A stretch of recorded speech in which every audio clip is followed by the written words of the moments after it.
My name is Stephen Bell. I'm a proud member of the Lumbee Tribe and the American Indian Education Coordinator here at GCS in the Office of Diversity, Equity, and Inclusion in Central Office, working under the direction of Jasmine Getrow-Moore. I am really excited to share a little bit about our American Indian Education Program. I know usually this would be better to do in person, but since that's not quite safe to do, and since we're, to be honest, tired of Zoom meetings, thought I would just take a few minutes to record myself so that you can listen or watch when you're able. And then at the end of this maybe 10-minute information session, I'll invite you to give your feedback on what you'd like to see for the American Indian Education Program. While I certainly have ideas, to me it's more meaningful and is based in equity when I get the voice of as many people as I can. So thank you all for listening in. I'm going to share my screen as I've done here. After I've done introductions, I'll share a little bit about our mission and vision here, share a little bit about what we've done this year, and then give the details of how to give your feedback. So that's the general flow for this time.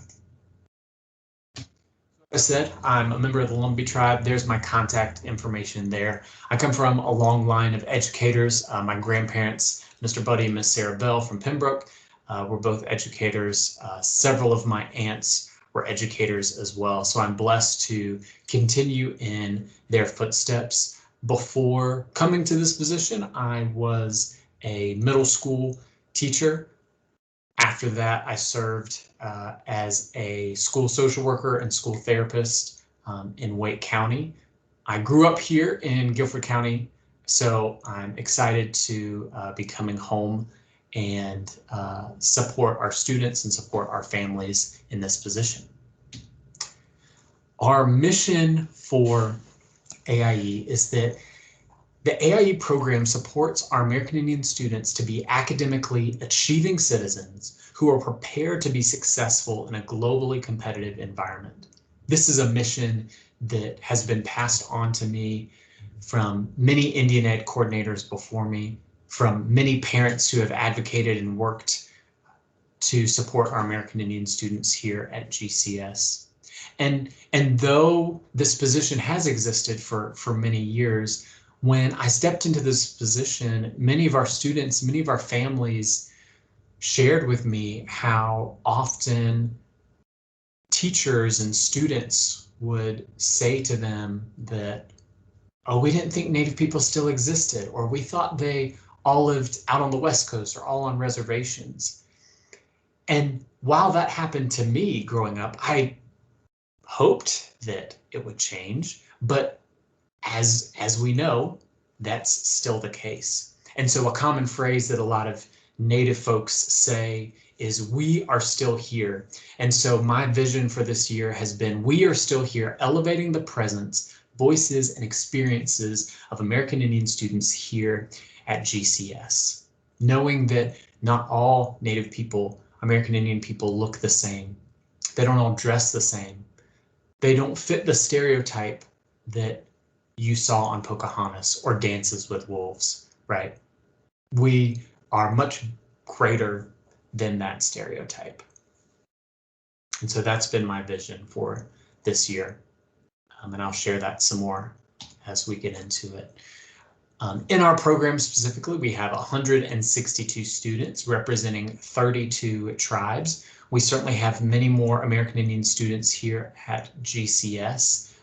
These are the number of students who have enrolled in our program. So being in the Office of Diversity, Equity, and Inclusion, I'm also thinking about how to support the other American Indian students who aren't a part of our program. I've used this slide, I've used this visual to help explain to folks what my position is. This 7 Circles of Wellness was developed by Welfare Culture as a part of the Native Wellness Institute. For Native people, we think about wellness as a way of our emotional, our spiritual, our mental, and our physical wellness, that when any one of those is out of balance, our whole wellness is out of balance. Our whole well-being is out of balance. And so making sure that we attend to all parts of that. And so when I think about supporting American Indian students to be successful and achieving citizens, I'm thinking about many aspects and not just their academic success. So providing supports like our culture classes, which I'll talk about in a second. So providing some college and career readiness and support as they navigate what they're thinking about, what they want to do, and also a very challenging and a very complicated system. I'm supporting families by connecting them with supplies or organizations that can provide supplies. I'm doing some counseling and mentoring for some students, either one-on-one or in groups. I'm also working with families to support them and help advocate for them when they feel like their voice isn't being heard, coming alongside them and supporting them in whatever issue it is that they need some extra support with. So that's what our program looks like, and that's how I'm supporting our students and our families here at GCS. One of the parts of advocating for our students is being a part of the State Advisory Commission on Indian Education. Now, I'm not an official member, but I attend the meetings. And this is one of the reports that they put out each year. It is on our website if you'd like to look through it. I'm not going to spend a whole lot of time, but in this report and in our meetings on the State Advisory Commission on Indian Education, or SACE, as you can see right here, that acronym, they look at what are the end of grade or EOG or EOC testing. What does that look like for our American Indian students? What is our graduation rate? What does our dropout rate look like for our American Indian students, both in the state and the district? Are American Indian students taking the SAT and ACT or AP courses? What does the suspension look like for our American Indian students? So while they look at it for the state, they also look at it for each district. And so here's a quick snapshot of Guilford County. And granted, this year's hasn't come out yet, so these are previous year's numbers. I will highlight for you, this is again before I got here, our graduation rate is at 95% for our American Indian students here in Guilford County. That's one of the highest in the state. And that's a huge shout out to the many coordinators who came before me. I certainly cannot take credit for that because I wasn't actually in this position when those were there. And so while 95% is not perfect, I'm certainly working to support and get that to 100% and sustain that at 100%. And also think about how can we increase these other scores and these other percentages as well. So looking at both the celebrations as well as the areas of improvement there. So I will do a quick overview of what we've been doing this year. I started in October, and so immediately after I got my feet wet, I had the opportunity to sort of think through what Native American Heritage Month could look like. In a pandemic, being new, this certainly was a challenge, but with the help of many folks from the community, we had the opportunity to put together a Native American Heritage Month celebration challenge.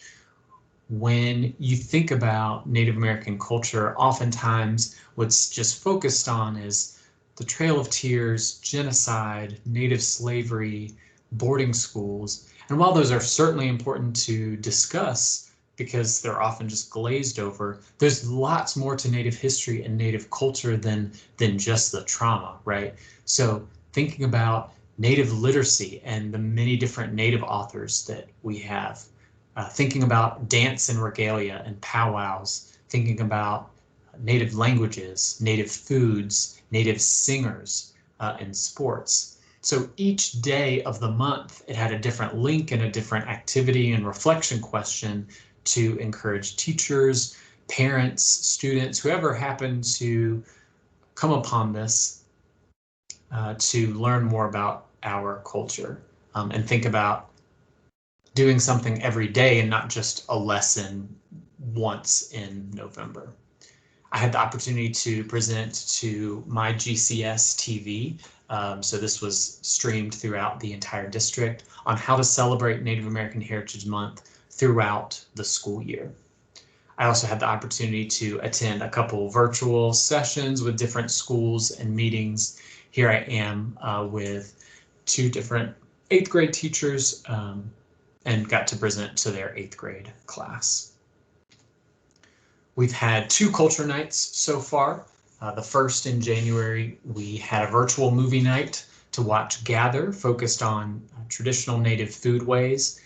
We had a combined total of 130 participants over 3 nights. Our first one was just for our Indian Ed families, and then the next were for staff and then all of GCS. The second one we had was with Black Indians of North Carolina. I'm really grateful to Kimberly, Joshua, and Dr. Allison for sharing their perspectives. We had a number of our students who are both Black and American Indian share that they would love to hear more, and they've been trying to navigate what their identity looks like. And so I'm really grateful to Black Indians of North Carolina for sharing the work that they've done, sharing what American Indian culture is like for them, and talk a little bit about their powwow as well that will be happening in September.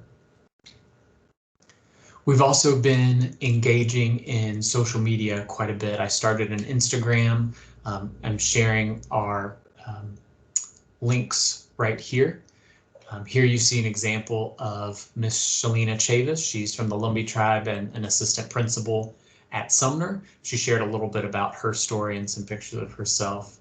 For March, with Women's History Month, we shared a couple of what we're calling Indigenous Femmes in STEM.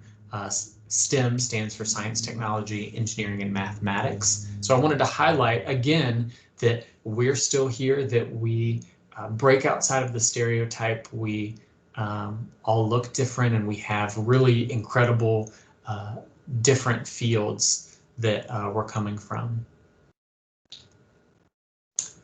I've also had the opportunity to connect with students virtually. Here's a snapshot of the high school page and the elementary school page for our high school students, providing some activities on Native history and culture that they can participate in if they want to, providing some college support and some career support as well. For our younger students, just doing some basic intro on some Native maps and some Native history and some Native books as well. We've also had the opportunity, thanks to my supervisor, Jasmine, I've had the opportunity to attend many different district meetings and trainings and lessons. And you can see a number of different ones. I presented with some principals, educating them on stereotypical messaging, meeting with our student services team to think about what the American Indian student or family experience is within their department. Again, some classroom lessons, and then with Greensboro History Museum as well. Just some things to put on your calendar.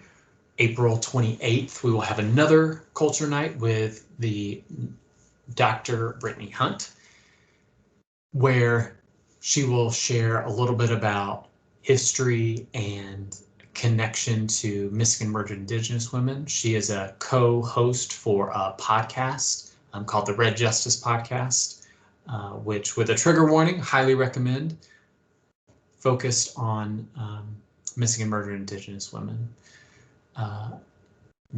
Just the next week, we will have a panel that's open to the public for Missing and Murdered Indigenous MMIW Awareness Day. We will have a panel to educate the public on what MMIW means and how we can support our missing and murdered Indigenous women. And then finally, we are hoping to put together a summer program focused on Indigenous foods and plants with the Guilford College Farm. Stay tuned for more details, and we'll be sharing more about that in the weeks to come. So finally, I wanted to give us a chance to think about how can we imagine what Indian Ed could look like for the years to come, for this next year. While I certainly have ideas, as I've shared, to me it's more meaningful when I have the community voice to develop that vision, to develop different events that are going on. When you click on the link, you'll notice that the video is here again, if you want to watch it as many times as you want. And then I have some guiding questions at the top to help us think through your feedback and your ideas as well. So as you're going through these and you want to add your point here, just click the plus sign. This will pop up and you can type in your response. I've given you an example right here. You can go and like people's comments. You can also comment underneath them as well. There are 5 or 6 questions there. And then this last one is a link just to see if you can just put your name and your connection to GCS. And then if you want to be entered into the gift card drawing, just put your email or a contact info for you there by April 16th. And I'll be doing that drawing after that. So thank you all for your time. Thank you so much for the opportunity to share about our program. Our American Indian students here at GCS are incredible students, and we are excited to see them succeed. I know we're just 2 months away from the end of the school year and graduation. I'm excited to see what's in store for our seniors and for our next students coming up as well. If you have any questions, there's my contact info there, whether it be about our program or about the survey in particular. I'm happy to talk at any time. I appreciate your time and hope that you all are staying safe, staying healthy, and I look forward to seeing you very soon. Take care, everyone.